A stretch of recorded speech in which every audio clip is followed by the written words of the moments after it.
Hello, hello, vous écoutez Les Frappés, le podcast de celles et ceux qui se dépassent. Je suis votre hôte Loïc, ancien sportif de haut niveau en judo, coach, préparateur mental et amoureux d'activités outdoor en tout genre. Ma conviction, c'est qu'on a tous une petite étincelle de folie et d'audace, une version un peu frappée de nous-mêmes au potentiel exceptionnel qui sommeille en nous. J'ai créé ce podcast pour vous faire découvrir des femmes et des hommes qui ont osé le réveiller. Mes invités sont des athlètes de tout niveau, des aventuriers professionnels, des voyageuses au long cours, des entrepreneuses ou encore des militaires, des forces spéciales. Leurs témoignages au micro du podcast sont de puissantes invitations à passer à l'action. Attention, une écoute régulière peut entraîner des changements positifs irrévocables dans vos vies.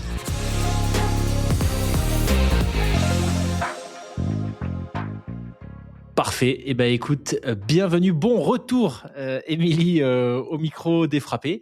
Merci, Loïc. Super content de te retrouver. Je te disais juste avant qu'on commence, 4 ans après, un peu plus de 4 ans, 4 ans après notre premier enregistrement, c'était en septembre 2021 que j'avais diffusé ton épisode à l'époque où tu étais venu nous parler de de plein de choses, de tes voyages, de tes activités de guide. Ton rapport au backpacking et au bikepacking, puisque tu venais de traverser à ce moment-là l'Afrique sur plus de 6 mois et 15 000 kilomètres.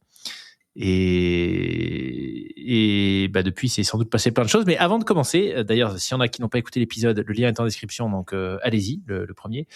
Je pense que je te l'ai jamais dit parce qu'on n'échangeait pas régulièrement après cet épisode. Mais quand je présente le podcast, je tenais à te le dire au moment où on démarre ce nouvel enregistrement. En fait, systématiquement, je parle de ton épisode. En fait, quand les gens m'expliquent ce que c'est les frappés, je dis que j'interviewe des gens qui ont des parcours qui sortent un peu des sentiers battus, des anciens militaires, des aventuriers professionnels, et systématiquement, je dis des femmes qui partent traverser l'Afrique à vélo en solitaire.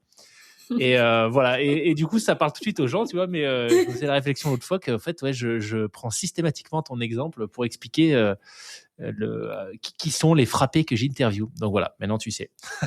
Merci, ça me fait sourire.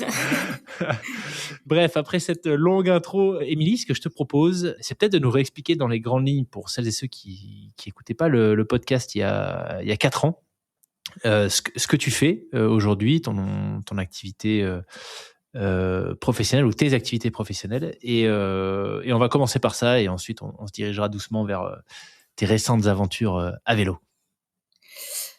Oui, alors activité professionnelle, depuis une dizaine d'années, je suis devenue guide de voyage d'aventure et plus particulièrement safari pour une agence de voyage. Donc j'accompagne des groupes pour toute la durée de leur circuit en Afrique de l'Est, donc principalement Ouganda, Kenya et Tanzanie.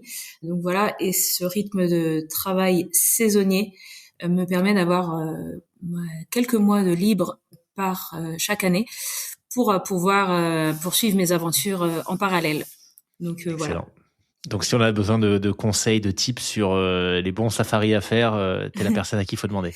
Oui, effectivement, ouais. Vous pouvez me demander. Régulièrement, les gens m'envoient des petits messages sur les réseaux pour organiser leurs vacances. Trop bien. Parce que tu le fais aussi en direct ou systématiquement par Alors non, pas du tout. Non, pas du tout. Alors moi, je peux juste donner des conseils comme un ami, comme une amie, mais moi, je n'organise pas de voyage moi-même. Je les guide et je suis salariée d'une agence de voyage qui les organise pour moi. D'accord, ok. Voilà. Super. Excellent. Ton rapport au voyage et au vélo, donc encore une fois, je vous le redis, vraiment foncez écouter cet épisode de 2021 qui durait un peu plus d'une heure. Moi, je m'étais régalé, ça m'avait vraiment marqué. Encore une fois, c'est la raison pour laquelle je mentionne souvent ton expérience de vie comme étant un peu la référence du type d'invité que je cherche pour les frapper. Mais en gros, ton rapport à l'aventure, au bikepacking et au backpacking en général, si tu devais le synthétiser pour ceux qui t'ont encore jamais écouté, tu l'expliquerais comment ? Alors pour moi, c'est une aventure surtout en Afrique parce que c'est pas n'importe où que je fais ces voyages. C'est mon amour pour le continent africain en particulier et mon goût de l'aventure et surtout de la recherche des imprévus et de la connaissance de l'autre en fait, de la curiosité de voir ce qui se passe ailleurs et en combinant un mode de voyage lent. en fait, Mhm. qui me convient tout à fait. Parce que tu fais encore du backpacking ou maintenant c'est plutôt exclusivement du vélo? Alors effectivement, c'est principalement vélo, Ouais. sacoche. Ouais, ouais, ouais. J'ai pas réussi encore à partir vraiment trop légère. Voilà, sur des voyages plutôt longs. Donc c'est du voyage à vélo, découverte, mais moins axé sur du sportif comme le font certains, hein, de l'ultra bike.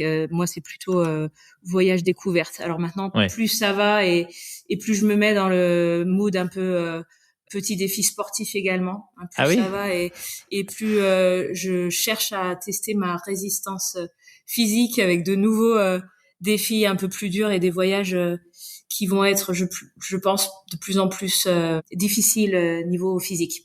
Ah, Voilà. excellent, excellent. Ouais, ouais, ouais. Et c'est quoi qui motive du coup ce switch vers un peu plus de défis, d'aventures punchy physiquement? En fait, je pense que c'est l'avancée dans l'âge. Ouais. Ouais, ouais. Là, maintenant, j'ai 45 ans et c'est vrai que quand j'ai eu mes 40 ans, je me suis dit la meilleure façon de vieillir, en fait, c'est d'entretenir son corps de plus en plus, d'être plus fort physiquement. Alors, je sais pas si j'ai raison, hein, mais de rechercher un peu cette résistance physique, d'aller pour aussi me permettre de vivre des aventures un peu plus difficiles, aller dans des coins beaucoup plus reculés. Voilà, comme ce que j'avais fait en Afrique de l'Est, c'était bien, c'était déjà physiquement difficile, mais là je recherche encore des pistes un peu plus reculées, des climats un peu plus au niveau challenge, un peu plus difficile aussi, alors des Mhm. pistes en mauvais état, etc. Ce qui va me permettre d'arriver dans des coins beaucoup plus reculés. Et ça attise vraiment ma curiosité, en fait, d'aller dans des coins, surtout en Afrique, des coins où passe beaucoup moins de monde, en fait. Voilà. Donc je me dis, si je suis plus résistante physiquement, je pourrais aller plus loin, dans des endroits beaucoup plus authentiques et plus vite aussi. Enfin, pas forcément plus vite, mais faire plus de kilomètres en moins de temps, en fait. Ouais. Voilà. Hyper intéressant ce que tu partages sur ton rapport au physique, à la forme physique au fur et à mesure qu'on vieillit. Ça me fait penser à une invitée. Je te l'enverrai. Je sais pas si tu écoutes des podcasts ou de la musique quand tu traverses l'Afrique de l'Est ou l'Afrique de l'Ouest ou bref, quand tu es sur tes tripes à vélo. Mais j'ai eu Oui. une invitée qui s'appelle Christine Taïeb, qui est une retraitée qui, au moment de l'enregistrement de son podcast, avait plus de 70 ans. Ah oui. Et qui m'expliquait qu'elle s'était mise à courir à 60 ans et que pour son 70e anniversaire, elle s'était offerte le Marathon des Sables. Donc, qui Ah est oui. tu vois, une Waouh. course à étapes de Ah oui, 250 oui. km. Marathon des Sables, oui, Voilà. Elle a fini, c'est fort musclé, oui. exactement, ouais. Donc, elle est finisher du Marathon des Sables. Elle a terminé, c'est la dernière à avoir terminé, mais voilà, à 70 ans, elle a fini le Marathon des Sables et c'était méga intéressant parce qu'elle parlait justement de ce rapport au sport, au physique, la notion de performance versus la longévité. Enfin voilà, ça m'a tout de suite fait penser à cet échange que j'avais trouvé ultra intéressant. Ouais, ouais, chapeau à elle. Ok, donc doucement une évolution vers des expériences un peu plus engagées. Alors moi je t'avais proposé de refaire un épisode parce qu'il y a quelques mois maintenant, tu avais pas mal communiqué sur les réseaux. J'imagine que c'était une période de creux entre la période des safaris.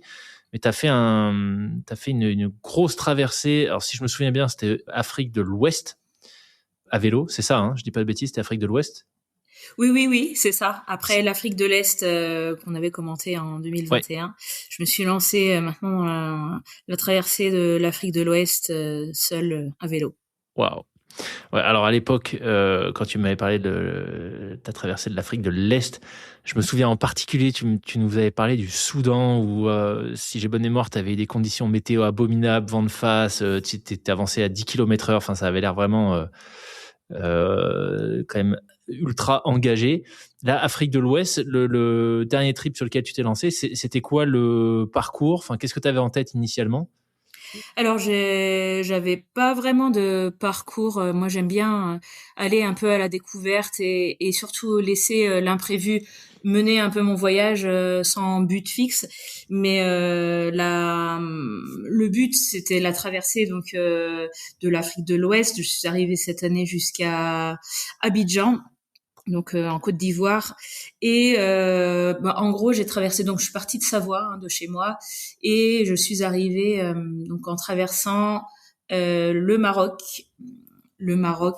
et ensuite tous les pays de l'Afrique de l'Ouest, vraiment Mais du coup, jusqu'à la jungle de Côte d'Ivoire. T'es parti de Savoie à vélo ou? Oui, je suis partie de ok. Savoie à vélo, oui. Ouais, d'accord. Et Donc, après, avant même le Maroc, t'as traversé la France, l'Espagne. Alors j'ai pas traversé l'Espagne parce que je me suis dit je préfère laisser l'Espagne peut-être pour plus tard. J'avais vraiment envie d'arriver au plus vite en Afrique, donc j'ai pris le bateau de Barcelone à Tanger. D'accord, voilà, ok. avec mon vélo. Très bien. Et alors attends, du coup question. Donc tu traverses le Maroc. Comment j'ai une carte sous les yeux. Je suis désolé pour celles et ceux qui nous écoutent, mais s'il y en a qui sont pas trop familiers. Donc, on va dire le coin nord-ouest de l'Afrique. Donc, c'est évidemment le Maroc. La frontière, à l'est, c'est l'Algérie. Mais au sud du Maroc, il y a un territoire un peu compliqué politiquement, qui est le Sahara de l'Ouest, si c'est la bonne traduction en français. Donc, qui est vraiment frontière sud du Maroc. Et en dessous de ça, c'est la Mauritanie. En fait, le Sahara occidental, c'est un petit peu compliqué au niveau politique. Je veux pas parler. Je veux dire, c'est un territoire qui est occupé par les Marocains, en fait. Ouais, voilà. Qui est pas un territoire reconnu en tout cas, qui n'est pas un pays à part entière, mais qui n'appartient à personne non plus. C'est un peu. Et donc. En fait, ils ont quand même un pays qui n'est pas reconnu. Donc le Sahara occidental est un pays qui n'est pas reconnu au niveau international, et le sud du Maroc, donc quand on voit la frontière effectivement en pointillé sur la carte, tout ce territoire-là est occupé par le Maroc, en fait. Donc entre le Maroc et la Mauritanie, à une ville qui s'appelle Guerguerat, on passe la frontière entre le Maroc et la Mauritanie. Et là, c'est un endroit où il y a des militaires vraiment tous les kilomètres qui surveillent tous vos faits et gestes. Même j'ai été amenée à camper dans le désert au milieu de nulle part, et une voiture de gendarmes de Marocains s'était arrêtée pour me demander ce que je faisais là, où j'allais, etc., pour me demander mes papiers, parce que c'est un endroit qui est vraiment très très surveillé au niveau militaire. Et effectivement, le Sahara occidental, ils sont donc alliés des Algériens, et maintenant ils sont plus dans les camps de réfugiés dans une ville qui s'appelle Tindouf en Algérie. Donc, mais donc du coup, t'as dû rentrer quand même dans le Sahara occidental et ressortir dès que possible en Mauritanie, c'est ça? Oui, c'est ça. Mais oui, vraiment, on rentre pas vraiment dans ce qui est Sahara occidental. C'est une région, c'est une région qui est encore en conflit, en fait. Ouais. Voilà. Ok. C'est la question que je me posais quand du coup, par où t'étais passé exactement. Oui, et en 2020 d'ailleurs, il y a eu des conflits armés par rapport à cette occupation marocaine. Et il y a une zone de la frontière justement entre le Sahara occidental, la partie occupée par le Maroc, et la Mauritanie, qui est minée. Donc là, il faut faire carrément. attention. Oui. Après, c'est la zone vraiment frontière entre le Maroc et la Mauritanie à ce niveau-là. Ok. Ouais. Mais donc là, dans ce coin-là, toi, avec ton vélo, bon, déjà, j'imagine que tu dénotes un peu dans le paysage. On doit se demander ce que tu fabriques là. Mais tu arrives à rester. C'est quand même. T'as des routes qui relient, tu vois, de manière continue, le Maroc à la Mauritanie, ou faut que tu empruntes des pistes de 4x4, tu galères un peu pour t'extraire. Oui, non, ça c'est une piste. C'est une route qui est goudronnée. Ok. En fait, parce c'est la route principale qui relie le Maroc. Donc tous les échanges commerciaux se font à travers de cette route. D'accord. Donc, on a beaucoup de camions, surtout marocains, qui descendent avec des denrées pour la Mauritanie. D'accord. Qui descendent même jusqu'au Sénégal, etc. Donc, des camions avec de la marchandise, etc., qui font le trajet souvent jusqu'à Dakar même.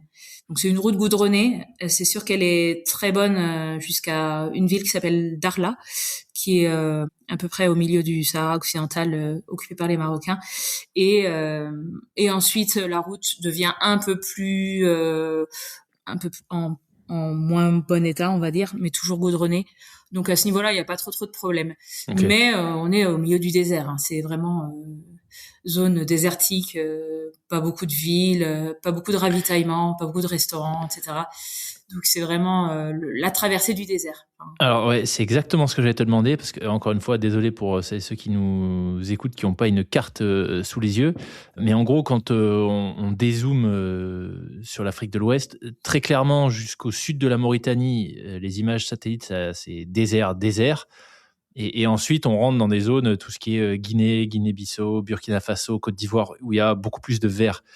Toi, sur le terrain, c'est vraiment enfin, c'est ça aussi. Tu as une cassure un peu, on va dire, quand tu sors de Mauritanie, où tu rentres dans des coins où il y a de la végétation, où il y a de l'eau, des ravitaillements possibles. oui, oui, oui. Alors la cassure justement, comme tu dis, le contraste est quand même très intéressant quand on arrive au Sénégal tout de suite. Alors même si le nord du Sénégal est quand même semi-aride, hein, c'est pas non plus de la forêt tropicale encore au nord du Sénégal, mais on voit quand même un grand changement avec la végétation, des arbres, des oiseaux, beaucoup plus de vie effectivement que en Mauritanie. Mais moi, c'est vrai que j'ai quand même un penchant pour les zones désertiques. Ah oui. Et cette deuxième traversée du Sahara par la Mauritanie a été très intéressante. D'ailleurs, je me suis attardée un peu plus que prévu en Mauritanie parce que justement, j'aime bien ces zones désertiques. On est tout seul au milieu du désert, ces étendues, sans personne, avec quelques bédouins parfois. Pour moi, c'est extraordinaire. Et si je devais le refaire, je le referais. C'est quoi du coup? Parce que je peux pas m'empêcher de penser que déjà le voyage en solo, c'est un acte fort, tu vois. Enfin, c'est selon les destinations où on se rend, évidemment, c'est pas tout à fait la même chose. Quand on visite New York seul ou la Mauritanie, c'est peut-être pas tout à fait la même. Mais le voyage à solo, à vélo, donc plutôt long dans le temps, dans des coins, tu le disais, je suis pas sûr qu'il y ait énormément de touristes qui s'amusent à traverser tu vois, le Sahara occidental depuis le Maroc pour aller ensuite au Sénégal via la Mauritanie. C'est quoi la réaction des gens, les gendarmes tu vois, qui viennent te voir en 4x4, les gens que tu croises, les bédouins, quand ils comprennent que tu es une femme toute seule qui fait ça par plaisir pour traverser un désert à vélo? Oh ben, de l'incompréhension, hein. Je pense que pourquoi déjà, ils ne comprennent pas pourquoi je suis à vélo, une blanche à vélo, pourquoi tu mets ton corps en souffrance, pourquoi tu fais ça, qui te paye pour faire ça, quel plaisir tu trouves à faire ça. Et c'est une incompréhension totale. Et puis une femme surtout, où est ton mari, pourquoi, enfin, où sont tes enfants, pourquoi alors, si je leur explique que je ne suis pas mariée, que je n'ai pas d'enfants, alors là, c'est encore plus l'incompréhension. Là, c'est oui. Et en Mauritanie, j'ai envie de dire que j'étais presque transparente en fait. C'était une incompréhension totale. Ouais, c'était vraiment un rapport un peu plus, enfin, compliqué à expliquer en fait, parce que les gens ne comprennent pas du tout. C'est pas du tout quelque chose qui est concevable pour eux de partir faire la traversée de l'Afrique à vélo. Pourquoi? Enfin, il y a aucune nécessité, aucune envie, aucune curiosité. Et puis surtout, une femme doit être auprès de son mari avec des enfants. Enfin, voilà, c'est niveau culturel, il y a une grande barrière là-dessus en fait, je pense. Ok. Ouais, ouais. Et tu as des interactions avec des femmes justement de ces pays-là quand tu les traverses ou culturellement? Ah oui, oui. Ouais. Ah oui, oui, beaucoup. Moi, je cherche surtout aussi l'interaction avec les femmes. Après, il y a quand même la barrière avec la langue. Les femmes, surtout dans ces pays-là, vont quand même beaucoup moins à l'école, donc ont beaucoup moins l'apprentissage du français ou d'une autre langue. Donc, il y a quand même une barrière assez importante de la langue. Mais c'est vrai que les femmes sont aussi dans l'incompréhension, ça c'est sûr. Ouais, j'imagine que ça doit détonner encore une fois dans le paysage, mais assez Ouais. incroyable. Et parce que dans ta manière de voyager à vélo, tu disais que bon, je pense que voilà, t'as une idée de par où tu veux passer, peut-être des points un peu clés, etc. Mais de ce que je comprends, tu laisses quand même beaucoup de place à l'impro, entre guillemets. Tu comptes sur, pour tout ce qui est logement, nourriture, ravitaillement, t'essaies au maximum d'être autonome, indépendante, ou tu comptes aussi sur les gens que tu rencontres pour potentiellement t'héberger, partager un repas, etc. Ah oui, moi je compte sur l'autonomie complète. Ok. C'est-à-dire que j'ai toujours avec moi de la nourriture, j'ai ma tente, j'ai vraiment tout le matériel pour être en autonomie 100%. Ok. Donc il faut que je me sache débrouiller, me débrouiller toute seule, savoir réparer mon vélo, savoir trouver de la nourriture, de l'eau. Bon, après on dépend toujours des populations locales en cas d'urgence, hein, Ouais. voilà, ou trouver de l'eau. Parfois, on est obligé de prendre de l'eau du puits d'un village, etc. Voilà. Après, en arrivant en vélo, les gens sont quand même très accueillants et très hospitaliers. Hein. C'est l'hospitalité est offerte à chaque fois dans n'importe quel pays et n'importe quel Ok. arrêt. Ouais, c'est ce que j'allais Ouais, y te a pas de demander du problème coup. là-dessus. Ça va être ma question d'après. Et du coup, c'était est-ce que, en dépit de ces réactions initiales, tu vois, un peu, enfin, très étonnées et il y a beaucoup d'incompréhension, est-ce que les gens te proposent quand même, tu vois, de t'accueillir, te tendre la main et finalement, après coup, peut-être, tu vois, une soirée passée ensemble, bah, comprennent pourquoi tu fais ça ou peut-être même pour, je sais pas, certaines femmes te disent qu'elles aimeraient bien faire quelque chose comme ça un jour aussi. Enfin, ça allait être ma question d'après, tu vois. Est-ce que tu as quand même des échanges ou est-ce que ça s'arrête à on Ah comprend oui, pas ce oui, que bien tu fous là, sûr. quoi. Ah oui, oui, bien sûr. J'aime les pays désertiques parce que je suis seule et j'aime bien la solitude, mais je recherche aussi la, le contact avec les gens, Mhm. discussion, etc. Et c'est vrai que ça a été un peu plus facile au fur et à mesure que je descendais parce que au Sénégal, à partir du Sénégal, les gens parlent un petit peu plus français ou anglais et donc l'échange est un peu plus facilité pour ces choses-là et niveau culturel aussi comprennent un peu plus l'envie d'aventure chez certaines personnes Mhm. effectivement ouais. Mm. Avant de passer sur des questions plus techniques, et je veux pas du tout tomber, tu vois, dans les questions clichés qui font des clics, etc. Mais bon, je pense que c'est quand même, je sais plus si tu l'as en tête, mais j'ai un épisode sur deux globalement. Enfin, j'essaie de faire en sorte d'avoir des femmes représentées sur le podcast aussi. Et je pense que la question pour beaucoup de gens qui ont jamais voyagé comme toi en solitaire dans des coins un peu moins touristiques habituellement, je pense, la question de la sécurité, elle viendrait tout de suite. Donc, bah, du coup, je te la pose. Est-ce que, enfin, est-ce que tu réfléchis, c'est un point auquel tu réfléchis ou et du coup, tu vois, tu fais des choses par rapport à ça, du type bien choisir ton emplacement de campement, tu vois, jauger un peu les gens à qui tu t'adresses, enfin, avant de les aborder, ou est-ce que, bah, toi qui es quand même beaucoup sur le terrain en Afrique, tu connais très bien le continent, est-ce que en fait c'est pas tant un sujet que ça, l'insécurité pour quand on voyage seul en tant que femme? Alors la sécurité de toute façon oui en tant que femme seule elle se pose tout le temps Ok. mais moi à travers mes voyages j'ai appris à vivre avec en fait et il se développe quand même un certain sens commun de pouvoir faire confiance à certaines personnes et certaines non. Mhm. Enfin voilà, on apprend vite à ne pas aller dormir chez un homme seul, par exemple, à ne pas demander l'hospitalité si c'est un homme seul, par exemple. Alors oui, ça fait cliché. Tous les hommes qui vivent seuls ne sont pas forcément des pervers qui vous veulent du mal. Mais moi, j'observe toujours cette règle en fait. De si je demande l'hospitalité, ça va toujours être dans une famille où il y a des Mhm. femmes, des enfants, voilà. Moi, ça me rassure en fait. Et effectivement, quand je recherche un campement dans la nuit, que ce soit en forêt ou dans le désert, je cherche toujours un endroit qui est plus loin des zones habitées ou même juste loin d'un hameau ou voilà où je peux me cacher et être sûr que personne ne va me voir en fait. Mhm. Voilà, parce que ça peut être quelqu'un qui vous veut du mal ou quelqu'un qui bah il y a beaucoup de gens aussi qui peuvent boire, etc.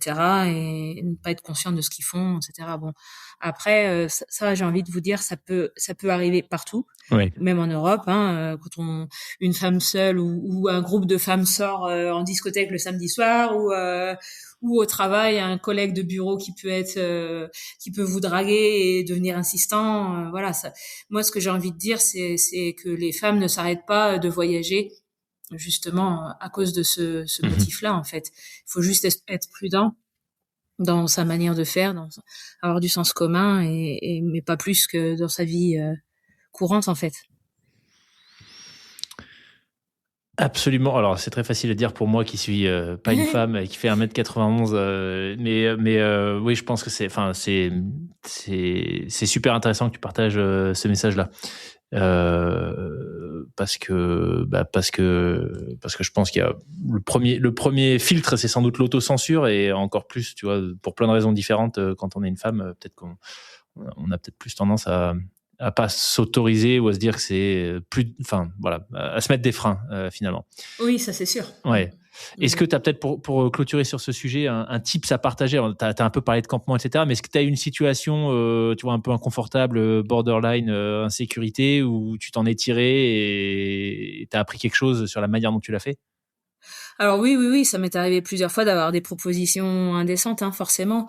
Bon, alors oui, ne pas se retrouver, surtout avec un homme jeune, seul, dans un endroit fermé, par exemple, ou dans un endroit reculé. Ouais, parce que ça m'est arrivé plusieurs fois de m'arrêter dans des restaurants au milieu du désert, restaurants pour gens de passage, etc. Et effectivement, de me retrouver dans des situations moins confortables avec des propositions indécentes.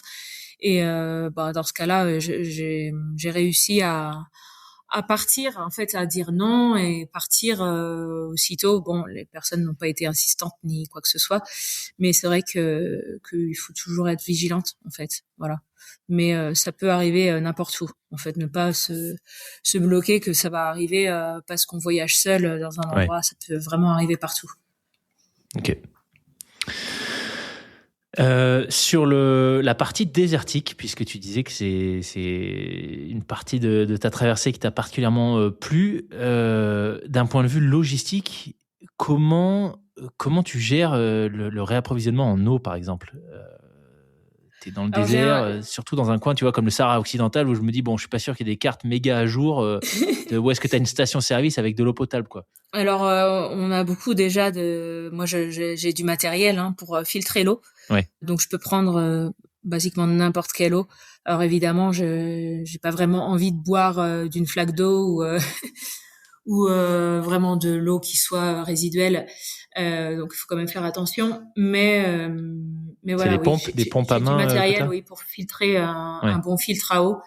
Parce que effectivement, au Soudan, j'avais déjà été malade, avec des problèmes d'eau qui étaient puisés directement du Nil, en fait, de la rivière, qui était assez contaminée à certains endroits. Et donc là, j'ai appris à filtrer l'eau. Et en fait, on trouve quand même des endroits où prendre de l'eau pas fréquemment, mais je charge en fait sur mon vélo. J'arrive à être chargée de plus de 10 ou 15 litres d'eau. Donc dans la plupart du temps, on retrouve quand même des petits villages où il y a un puits, en fait, un puits ou une station-service où vous pouvez recharger de l'eau, etc. Alors, pas forcément de l'eau en bouteille, mais des puits où les gens vous laissent prendre de l'eau. Voilà, donc après, je charge sur mon vélo des réserves. Je fais des réserves, en fait, d'eau et de nourriture sur mon vélo pour être autonome et ne pas manquer surtout de choses de base. Parce que 10-15 litres d'eau, c'est quoi? C'est une journée et demie, 2 jours dans le désert? 2 jours à peu près, ouais. 2 jours, ouais. 2 jours à peu près, oui. Wow. En faisant attention à sa consommation, quoi. Ouais. Voilà. Ouais. Et la nourriture, vu les températures et tout, t'es obligé d'emmener, t'as rien de frais, je suppose, ou pas grand-chose? Ah oui, non, c'est toujours la nourriture, plutôt du riz, des pâtes, du pain. Voilà, c'est une nourriture basique. C'est vraiment, il faut pas être dans ces voyages-là, il faut pas être compliqué. Il faut savoir s'adapter. Non, c'est vraiment nourriture de base. D'ailleurs, j'ai perdu beaucoup de poids à cause de ça parce que avec la chaleur, parfois on n'a pas faim. Manger du riz tous les jours, c'est vrai qu'au bout d'un moment, ça calme, mais ça nourrit pas forcément. Enfin, voilà, ça fait pas forcément plaisir et parfois l'appétit est coupé par la chaleur ou parce qu'on n'a plus envie de manger du riz tous les jours. Ouais. Voilà, donc après, c'est vrai que plus on descend, et c'est vrai qu'à partir du Sénégal, on trouve quand même pas mal de fruits et légumes. Donc là, ça va mieux. Mais c'est vrai qu'en Mauritanie, c'était un peu compliqué, surtout que c'était le Ramadan quand j'y suis allée l'année Ah dernière. oui, ok. Et par la période du Ramadan, c'est encore pire parce qu'on trouve les magasins sont fermés, il faut se réapprovisionner plutôt le soir ou la nuit quand les gens mangent. Et là, c'était un peu plus compliqué au niveau logistique.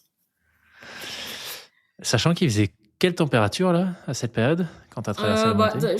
J'ai atteint les 40 degrés quand même, Ah 40-45 ouais. degrés, ouais, dans l'intérieur de la Mauritanie. Après, même si c'était pas dans des zones désertiques, il a commencé à faire très très chaud aussi en Guinée-Bissau, dans le nord de la Guinée aussi. Il faisait température vraiment près de 40 degrés presque tous les jours. Ouais. Ok. Ouais, donc quand même, depuis tout à l'heure, là, je fais des zooms sur la Mauritanie. J'essaie de suivre la RN1, enfin les deux principales routes, j'ai l'impression, du pays. Effectivement, il y a quand même pas grand-chose entre deux gros patelins. Et c'est le désert, quoi. Il y a Oui, rien. après on s'habitue et puis après il y a quand même plus de vie que ce qu'on imagine Ah oui? en voyant la carte. Ouais, des petits hameaux de gens de bédouins qui vivent là avec leurs animaux parce qu'il y a quelques touffes d'herbe à brouter pour leurs dromadaires. On trouve des oasis aussi. J'ai trouvé des oasis. Ah ouais? Ouais, des rivières, des sources d'eau. Ouais, c'est assez impressionnant. Ouais. Incroyable. Ouais, j'ai pédalé jusqu'à une oasis qui s'appelle Tungad, qui est un endroit fabuleux. Et là, on se retrouve avec une oasis avec une palmeraie. Et c'est un village qui est plutôt endormi, mais à la période de récolte des dattes, le village s'anime et devient un village de 5000 habitants extraordinaire. Ah oui, ok. Parce qu'il y a il y a des sources d'eau, une oasis, hein, c'est vraiment une oasis dans le désert, et c'est vraiment impressionnant. Donc c'est très très surprenant, mais oui, il y a quand même un petit peu de vie dans le désert aussi. Ouais. Et ça, typiquement, comment t'en entends parler? Tu t'avais trouvé des infos avant, c'est en chemin que t'as rencontré des gens qui t'ont dit, ah, faut que t'ailles à Tungad, c'est ça? Oui. Alors maintenant, c'est avec Internet. Maintenant, ça change des voyages d'il y a 25 ans où on pouvait Ouais. pas trouver les informations. On allait avec des cartes papier, des guides papier. Mon premier voyage, c'était ça, hein, avec des guides papier et puis la carte qu'on déroulait. Là, vraiment, tous les endroits, j'ai envie de dire. Il y a beaucoup d'endroits qui ont été explorés, hein. C'est plus de Ouais. l'exploration, hein, tout. Voilà. Si on recherche, moi, je m'inspire beaucoup d'agences de voyage un peu comme la mienne, qui est des voyages un peu d'aventure, des voyages qui sont un peu axés sur le trek. Je regarde un peu où ils vont, des voyages alternatifs, etc. De rechercher un peu, voilà, et puis d'adapter. Et puis après, je demande aux gens, en fait, aux locaux. Où est-ce que je peux aller? Est-ce qu'il y a une oasis pas trop loin? Est-ce qu'il y a un village? Et puis les locaux, ils savent toujours te renseigner en fait. Ils te disent ah ben oui, là 30 kilomètres, la route est pas bonne, mais par contre tu vas arriver, l'endroit il est magnifique. Donc voilà, on se renseigne aussi avec les gens en fait. Donc je pense que c'est important de pas tout prévoir, de pas tout Ouais. planifier et de ensuite avec les locaux parler. Et puis eux savent forcément les endroits où il y a de l'eau, c'est forcément ces endroits forcément où il y a des cultures, etc. Où ils peuvent aussi aller se ressourcer, etc. Donc c'est vrai que en parlant aux gens du pays, forcément ils vont vous donner des conseils. Mhm. Donc Tu, voilà. tu rencontres quoi comme faune si tu vois quelque chose dans toute cette première partie désertique? Alors faune, non, faune sauvage, Y a non, pas. il y a pas Ouais. du tout. Ouais. Non, il y a pas du tout de faune en descendant. Alors il y a quelques parcs qui ont été réhabilités dans certains pays comme au Sénégal, etc. Mais rien à voir avec ce que j'ai pu vivre en Afrique de l'Est. Ok. Parce qu'il y a beaucoup de pays qui ont été en guerre ou qui n'ont pas fait de la faune sauvage une priorité. Hein, comme ça a été fait tout au début du tourisme au Kenya, par exemple, ils ont tout de suite préservé la faune parce qu'ils ont vu que ça pouvait emmener du tourisme.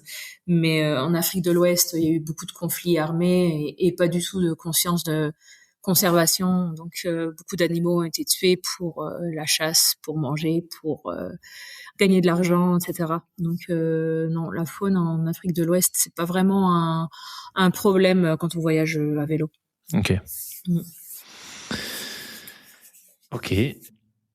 Donc Mauritanie, c'est marrant parce que ça m'a jamais vraiment attiré, tu vois, les paysages désertiques. Mais là, de t'en entendre parler et d'avoir la carte sous les yeux, je me dis mais attends, mais c'est incroyable. Mais où elle va cette route? Ok, d'accord. Mais là, qu'est-ce que c'est ces 3 maisons? Enfin, ça stimule des envies d'exploration un peu. Oui. Bah, oui. C'est rigolo. Donc là, Mauritanie, enfin Maroc, Sahara occidental, Mauritanie, t'as fallu combien de temps pour faire tout ça et si t'as en tête les chiffres, enfin combien de kilomètres ça représente pour qu'on se rende compte un peu? Alors ça représente 9000 kilomètres à peu près jusqu'en Côte d'Ivoire. Hein. Donc à peu près 5000 kilomètres jusqu'en Mauritanie. Parce que je suis pas passée en ligne droite. Hein. J'ai fait des détours surtout dans l'Atlas au Maroc. Okay. Voilà, j'ai décidé de passer par l'Atlas et pas passer par la côte. La côte, ça aurait été trop facile. Donc, j'ai décidé de faire des petits détours dans l'Atlas. Et c'est vraiment extraordinaire. Hein. Le Maroc à vélo, c'est aussi très, très joli. Hein. C'est des paysages superbes. Alors, ça monte beaucoup. Ça monte et ça descend. Et petits villages berbères, etc. Et on est loin des sentiers touristiques. C'est ça qui est aussi extraordinaire. Hein. Le Maroc est un pays extrêmement touristique, mais extrêmement sauvage aussi quand on décide de s'éloigner un peu des villes ou des sentiers battus. Mmh. Donc oui, à peu près ça représente à peu près 4500 kilomètres à peu près jusqu'au sud de la Mauritanie. Parce qu'en Mauritanie aussi, j'ai décidé de prendre le train jusqu'à l'intérieur et puis après de faire des petits détours dans certains villages ou oasis et ensuite rejoindre la côte par la route de l'intérieur. Donc effectivement, ouais, ça fait à peu près 4500 kilomètres et puis après encore 4000 ou 4500 kilomètres jusqu'à la Côte d'Ivoire à peu près. Ok, et tu disais que tu as arrêté à Abidjan, c'est ça? Oui, cette année, oui, à Abidjan. Okay. Ouais. Et tu as fait ça en combien de temps?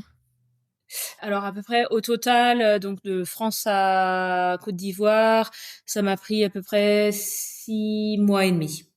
Waouh, ok. Tout Alors ça en parce que solo? j'ai fait beaucoup de détours hein, aussi. Hein. Ouais. J'ai fait beaucoup de détours, j'ai pris des pistes, j'ai pas vraiment suivi la route en ligne droite.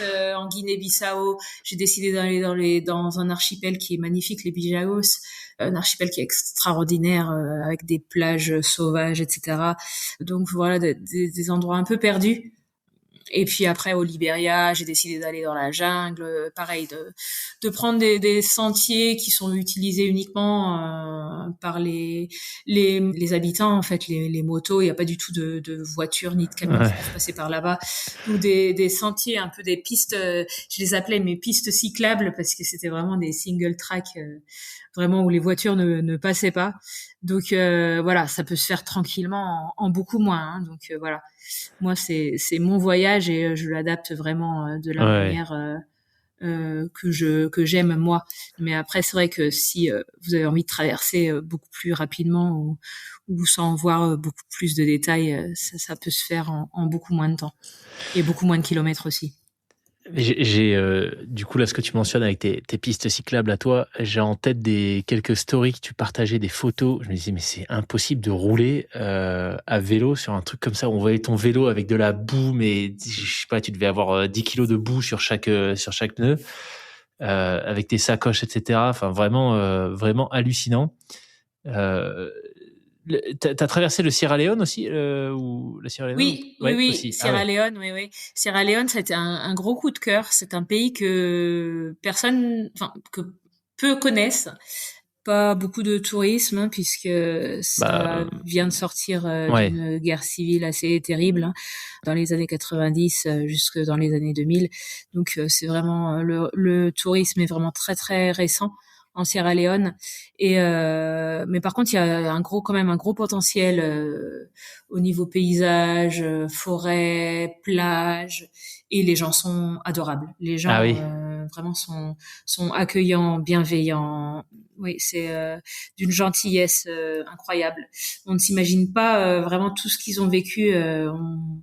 On pense vraiment pas à ce qui s'est passé récemment. Tant les gens sont agréables et gentils et bienveillants, surtout vraiment très bienveillants. Donc j'ai vraiment, c'était un gros coup de cœur. Ouais, j'ai notamment un agriculteur qui, je voulais camper dans son champ. Alors je pensais que personne ne m'avait vu et je commence à mettre ma tente et je voulais pas lui dire que j'allais dormir là parce que je me suis dit bon s'il vient après la nuit, il va peut-être me faire peur ou je sais pas me chasser. Enfin bref et il est revenu la nuit pour me trouver, pour m'emmener à manger et il m'a forcé à me ramener dans sa famille parce qu'il ne voulait pas que je dorme toute seule dans son champ au milieu des bois et on est allés ensemble. Il m'a présenté à toute sa famille, à tout le village. Enfin, c'était une expérience extraordinaire. Incroyable. Ouais. Et donc oui, au Sierra Leone, j'ai décidé de prendre l'ancienne route du train en fait que les Anglais avaient construit. Et c'est vraiment un chemin, un single track. C'est un tout petit chemin qui traverse des villages oubliés. Parce qu'avant, c'est vrai que le train passait, donc il y avait quand même pas mal de transit de marchandises, etc. Mais vu que le train n'y passe plus, maintenant ces villages sont un peu plus abandonnés, on va dire. Et passer par là-bas en vélo, c'était juste extraordinaire. Mais mécaniquement, tu as eu des galères vu les conditions un peu hardes pour le vélo. Oui. Ouais. Oui. Bah justement, dans la boue, c'était en Sierra Leone, c'était au Libéria. Donc c'était le début de la saison des pluies quand je suis arrivée en Sierra Leone. On peut pas vraiment choisir la période idéale. Donc c'était au début de la saison des pluies. Donc là, ces chemins-là qui n'étaient pas du tout goudronnés et dans la forêt, donc ça montait, ça descendait et puis il y avait de la boue. Il commençait à y avoir des flaques d'eau permanentes. Je me demande d'ailleurs si ça sèche à une période de l'année. Je pense qu'il y a de la boue en permanence, tant le climat est humide et tropical. Et effectivement, avec autant de boue, c'était impossible que mon vélo ne casse pas. Et effectivement, il y a une pièce de mon dérailleur qui s'est tordue. Et là, j'étais partie pour une traversée entre une ville et une autre. Il y avait une semaine. J'avais une semaine de voyage à peu près. Puisqu'en vélo, je n'allais pas, c'était pas forcément beaucoup en distance, mais dans ces conditions-là, on peut pas vraiment avancer de manière optimale. Donc effectivement, je faisais pas beaucoup de kilomètres par jour, je faisais 40 ou 50 kilomètres tant la piste était en mauvais état et pleine de boue. Et donc cette partie de mon dérailleur qui était complètement tordue et ma chaîne déraillait à chaque fois. Donc là, je pouvais plus du tout avancer. Donc j'ai marché jusqu'au prochain village. J'ai décidé de marcher, demander l'hospitalité au chef du village parce que je me suis dit bon, il va falloir que je sache réparer ça. Bon, j'avais besoin d'être dans un endroit avec un peu d'eau, de la nourriture et compter aussi sur l'hospitalité des gens pour pouvoir donc être tranquille et réparer mon vélo. Et j'ai trouvé une astuce avec un bout de chambre à air et quelques bouts des épingles à nourrice et un bout de chambre à air et j'ai pu réparer mon vélo comme ça et repartir le lendemain. Mais c'était vraiment par désespération. J'ai trouvé ce système, je me dis bon ça fonctionne et ça fonctionnait pendant 800 kilomètres. Ah ouais, quand Donc, même. j'ai fait 800 kilomètres et après quand le réparateur de vélo, quand je l'ai emmené au magasin de vélo, il m'a dit ah oui d'accord, oui vous avez fait et le réparateur était un peu surpris ouais. Il croyait pas trop à mon invention, mais oui, ça fonctionnait. Alors parfois, oui, moi je suis une piètre mécanique de vélo. J'apprends toujours pas. C'est difficile pour moi. C'est la partie où je pêche le plus. Mais parfois, quand on n'a pas le choix, en fait, on invente des trucs. Voilà, quand on est mise en fait à l'épreuve, on arrive toujours à trouver en fait une solution. Voilà. T'as déjà envisagé un vélo à courroie pour tes trips? Un vélo à courroie? Ouais. Non, pas du tout. Alors, je t'en parle parce que je le suis beaucoup maintenant, mais à un moment donné, je suivais un gars qui avait une chaîne YouTube. J'essaierai de le retrouver et de te l'envoyer. Et c'est un gars qui a fait du voyage à vélo, plutôt du voyage à vélo documenté sur YouTube, son activité principale. Je crois que ça s'appelle Cycling About, je te l'enverrai. Et c'est un Américain, donc il fait principalement l'Amérique du Sud, l'Amérique du Nord, l'Amérique centrale. Et il a un vélo à courroie, c'est-à-dire au lieu d'avoir une chaîne, c'est une courroie, donc c'est un gros morceau, comme une courroie de moto, sauf que c'est en plastique.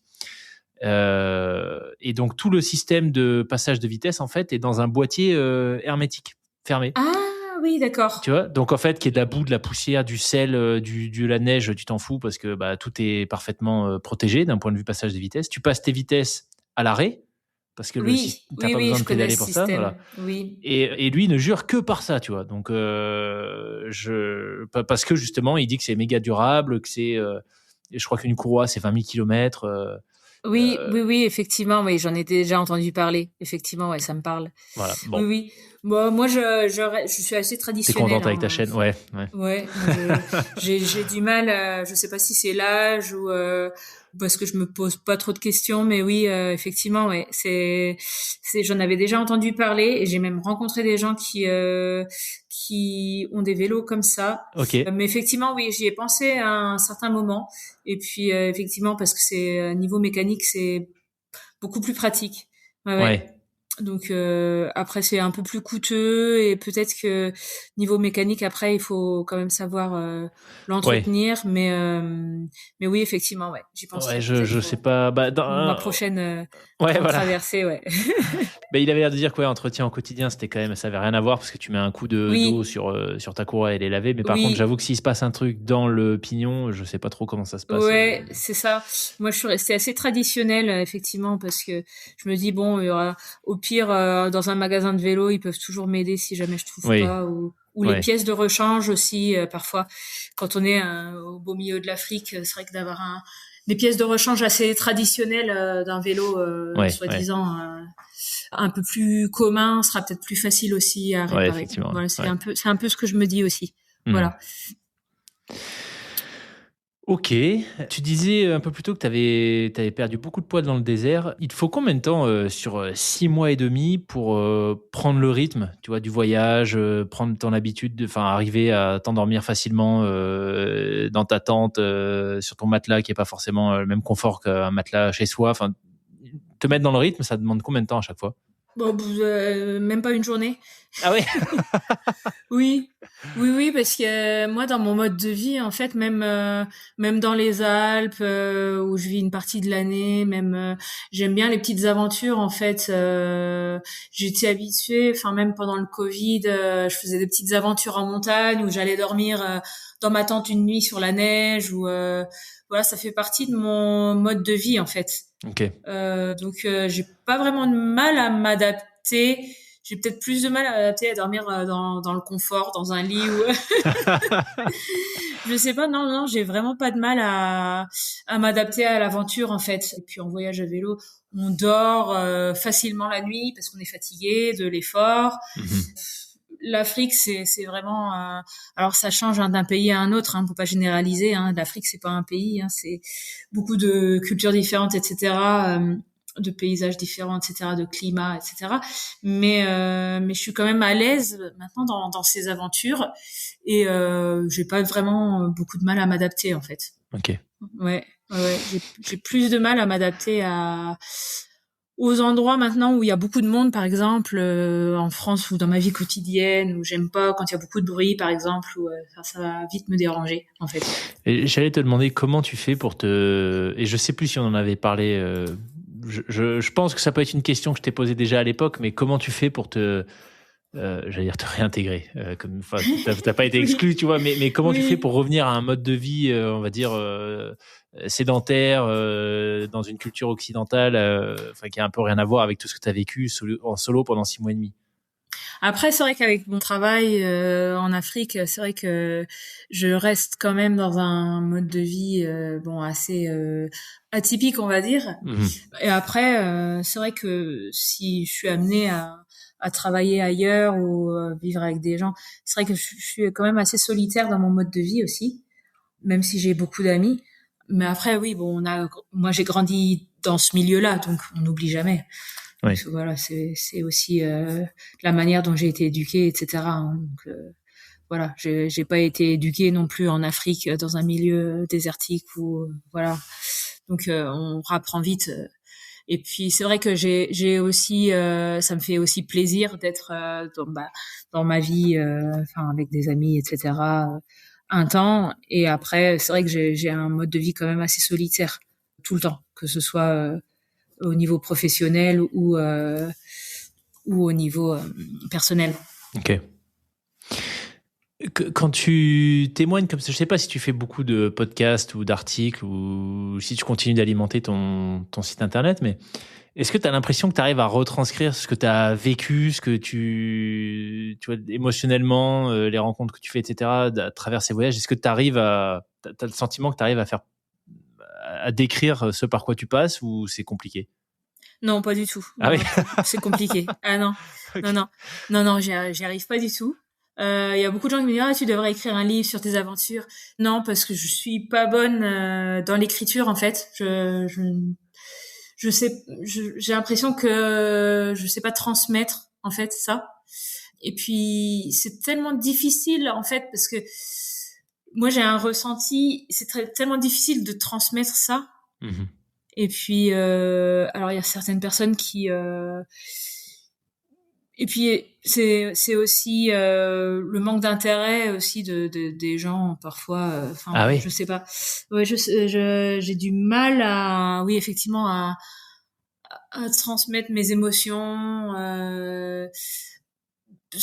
Pour moi, c'est une autre vie en fait.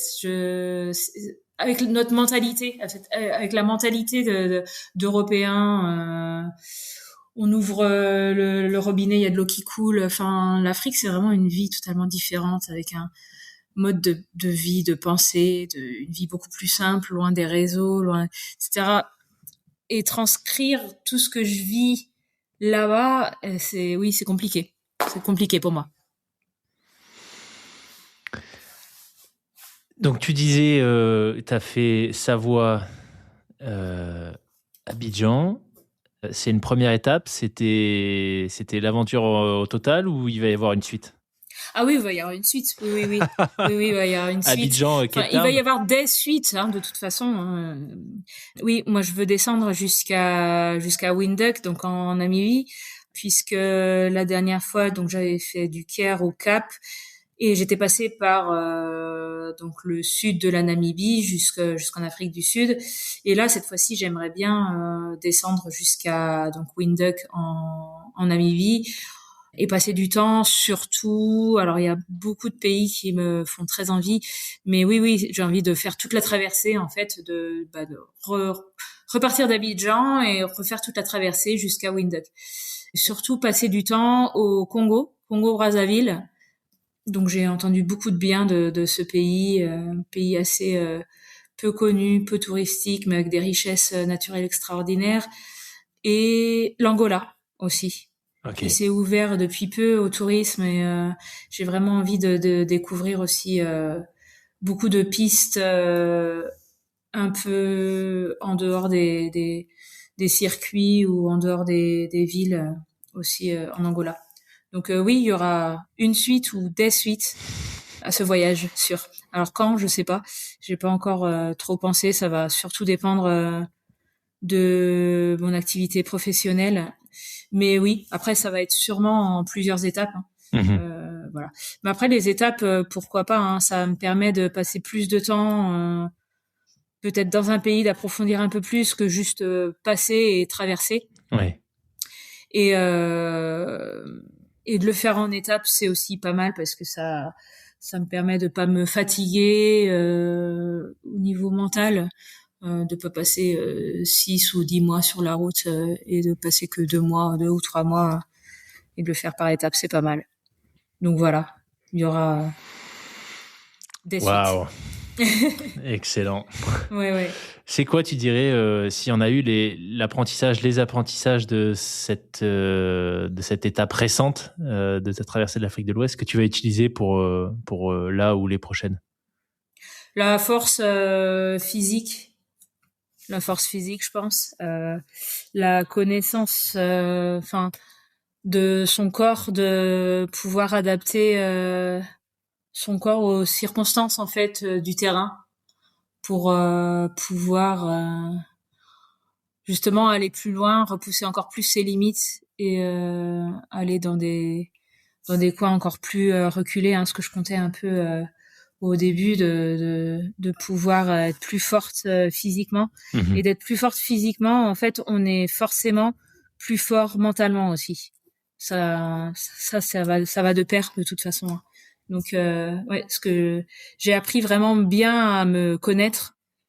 Et là, en fait, je me sens là, cette dernière étape m'a renforcée. Je me mets plus du tout de limites en fait. Waouh. Ouais. Incroyable. Dans mes limites quand même. Enfin, je veux dire, je suis pas tête brûlée non plus à faire n'importe quoi, hein, mais c'est vrai que cette dernière traversée m'a donné encore plus de force physique et mentale. Ouais. Donc, ouais, et plus de beaucoup de confiance en moi en fait. Ouais, en général. Eh ben, ça donne envie quand on entend ça, ça donne envie de prendre son vélo et d'aller explorer. Oui, j'invite tout le monde, hein. Après, le vélo, c'est un exemple, hein, mais dans la vie, si on a une envie, un rêve, il faut oser en fait rêver en grand. Moi, je dis toujours aux gens, mais il n'y a pas de rêve trop grand en fait dans la vie, je pense. Écoute, j'ai envie de te dire qu'une fois de plus, je suis plutôt d'accord avec toi. Et vraiment, merci parce que comme pour le premier épisode qui m'avait vraiment marqué à l'époque, je trouve que tu partages avec beaucoup d'humilité et avec tes mots des messages qui sont ultra forts et franchement super inspirants. Donc, merci beaucoup, Émilie, d'être venue à nouveau nous raconter un peu tes aventures plus récentes au micro du podcast. S'il y a des gens qui veulent te suivre ou pourquoi pas échanger avec toi, le mieux, c'est Instagram toujours ? Oui, Instagram, ouais, je suis assez active, même si c'est vrai que parfois j'ai un peu la flemme de mettre des photos, etc. Enfin, ouais, je suis pas non plus connectée tous les jours 100%, mais oui, c'est le meilleur moyen de me suivre. Ouais. Ouais, ok. ouais. Puis, du coup, vous le verrez, c'est ceux qui vont sur le profil d'Émilie qui est en description de l'épisode. Il y a aussi pas mal de photos de safari, je pense, des photos des algues. Enfin, ça fait bien rêver. Oui, donc, c'est assez varié, ouais. Ouais, très très chouette. Super, écoute, vraiment, merci encore Émilie. Je te souhaite tout le meilleur pour la suite de tes explorations, de tes aventures. Et puis pourquoi pas, on se donne rendez-vous pour un épisode 3 ou 4 pour les prochaines étapes de cette traversée de l'Afrique de l'Ouest. Oui, merci Loïc, ça m'a fait plaisir d'échanger avec toi et merci à tous. Merci Émilie, salut. Merci, à très bientôt.